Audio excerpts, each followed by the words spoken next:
বেনামাজি মারা গেলে কবরস্থানের মাটি পর্যন্ত বদদোয়া করে যেন সে এই কবরে না আসে।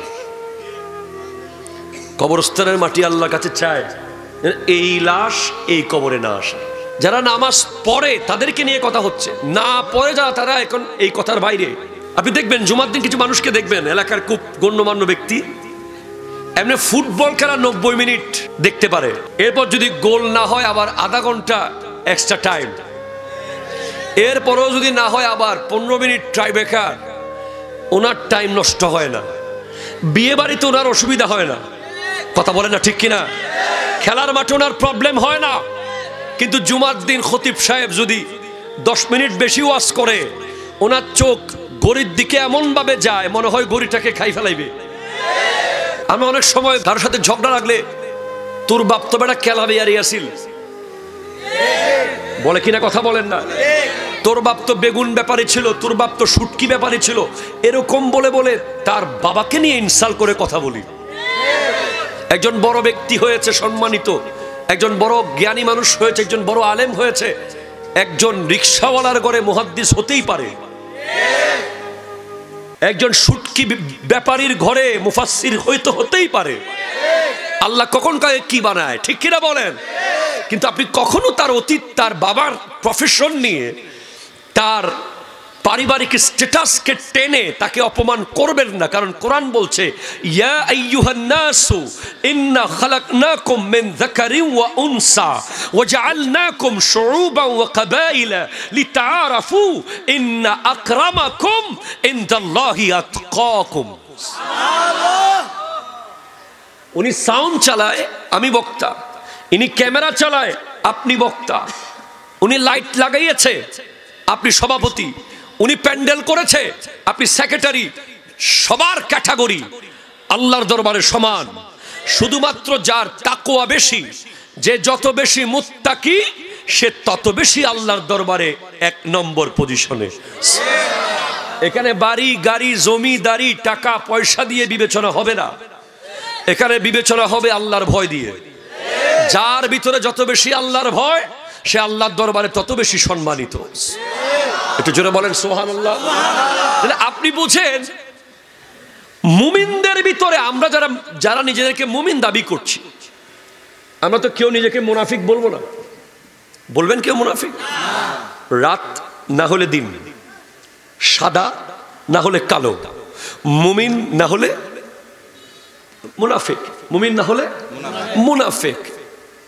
কাফেরের ফাংশন এখানে নেই, এখানে মুসলমানের ভিতরের কথা।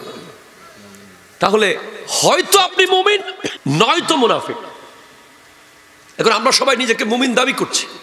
মুমিনদের ভিতরে অনেক গরিব, মিসকিন, ফকির থাকতে পারে, কথা বলেন?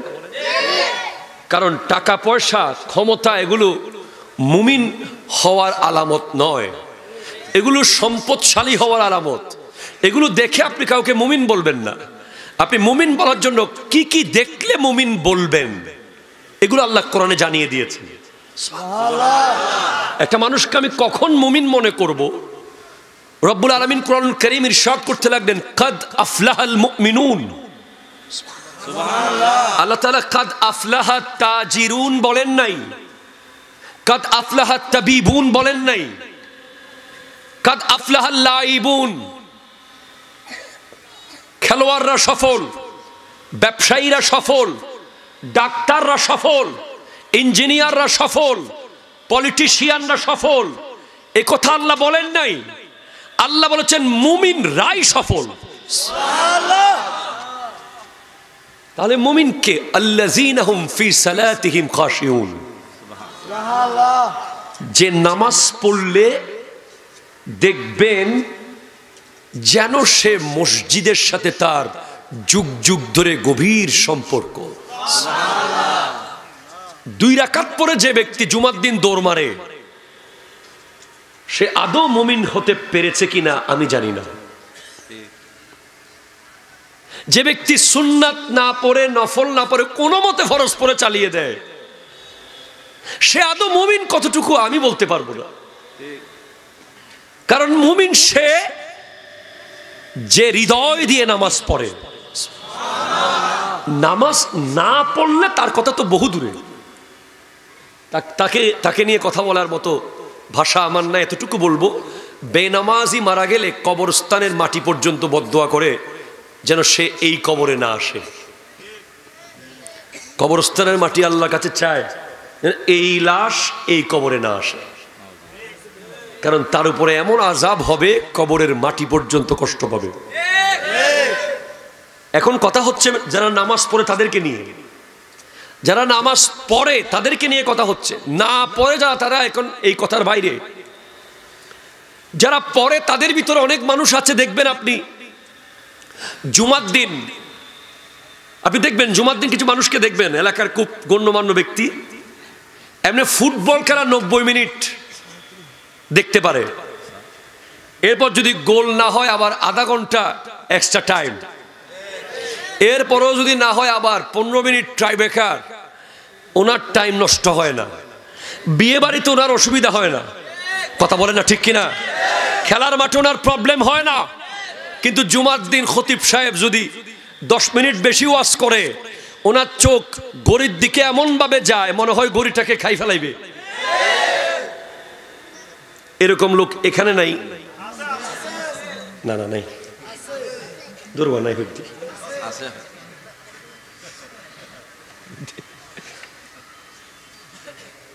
সে কেমনে মুমিন হবে? আমি একজন নামাজি উদাহরণ আপনাকে দিই, যার নাম হলো আবু বকর সিদ্দিক রাদিয়াল্লাহু তাআলা, যিনি নামাজে দাঁড়ালে মনে হতো একটা গাছ দাঁড়িয়ে আছে। পাখি এসে গাছ এবং সিদ্দিক আকবর দুজনের দিকে তাকাতো। পাখি কনফিউজ হয়ে যেত যে কোনটা গাছ কোনটা মানুষ, কারণ গাছও বাতাসে নড়তেছে। আর সিদ্দিক আকবর এত স্থির নামাজ পড়ছেন, উনি যখন সিজদায় যেতেন মনে হতো একটা বড় পাথর জমিনে পড়ে আছে। একবার ওনার ওঠ হারিয়ে গিয়েছিল, কিছু সাথে কিছু গোলাম হারিয়ে গেছে, ওনার মন খারাপ। আমার নবীজি ওনাকে ডেকে বলছেন, আবু বকর তোমার মুখ কালো কেন? মনে হচ্ছে তোমার তাকবীরে উলা ছুটে গেছে, মানে ইমামের পিছে প্রথম তাকবীর ছুটে গেছে মনে হয়। বলে ইয়া রাসূলুল্লাহ, ছুটে নাই তো। মন খারাপ বলছে, আমার কিছু উট আর কিছু গোলাম হারিয়েছে। বলে ইয়া রাসূলুল্লাহ, আমার কাছে ইমামের পিছে প্রথম তাকবীরের মূল্য হলো, যদি আমার কাছে দুনিয়া পরিমাণ উট থাকে, আমি নামাজে রুকুতে গিয়ে ইমামের পিছে দাঁড়াইলে ওটগুলো আমার থাকবে, আর আমি যদি জাস্ট টাইম নামাজে যাই ওটগুলো সব হারিয়ে ফেলবো। আমি দুনিয়া পরিমাণ ওট হারাতে রাজি, ইমামের পিছে প্রথম তাকবীর আমি ছাড়তে রাজি না।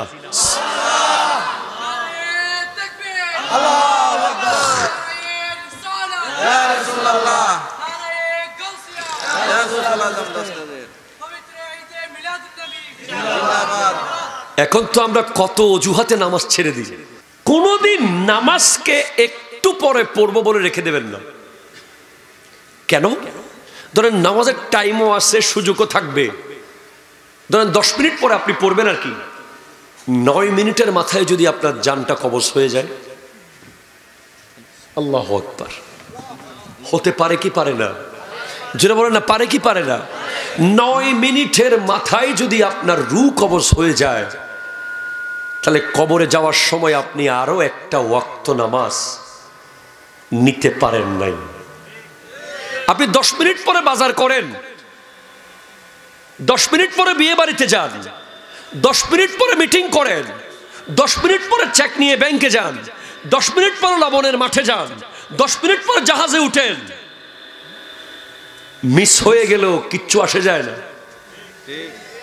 কিন্তু নামাজটা যদি আপনার মিস হয়ে আপনি কবরে চলে যান, এক জায়গায় আমরা গেলে দেখতেছে যে আমার টাইম হয়ে গেছে, এরপরেও বক্তা সাহেব এলম মোটামুটি জাহির করতে থাকে, আগে আই কি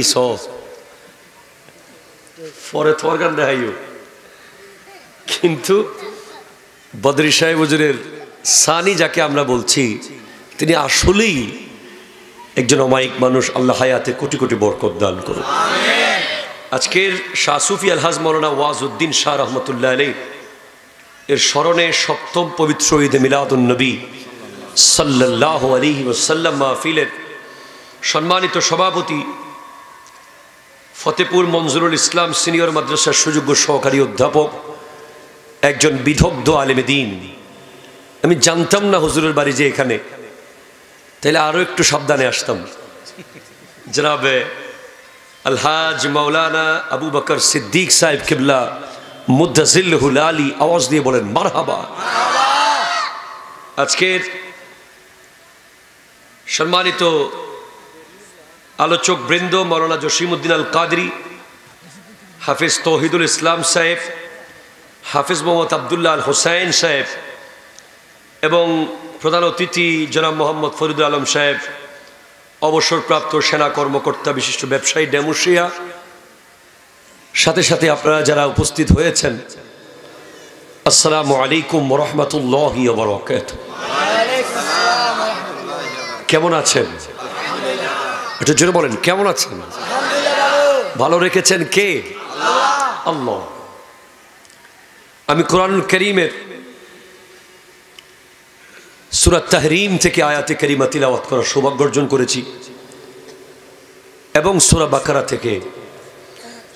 আল্লাহ তাআলা আমার প্রাণপ্রিয় রাহবার আল্লামা সৈয়দ মোহাম্মদ তাহির শাহ সাহেব কিবলা মুদ্দাজিল্লুহুল আলীর দোয়া এবং এই বিশ্বের সকল হক্কানি ওলি আল্লাহদের দোয়ায় আমাকে কালিমাতুল হক তথা সত্য কথা শুদ্ধভাবে বলার তৌফিক দান করুক। একটু জোরে বলেন।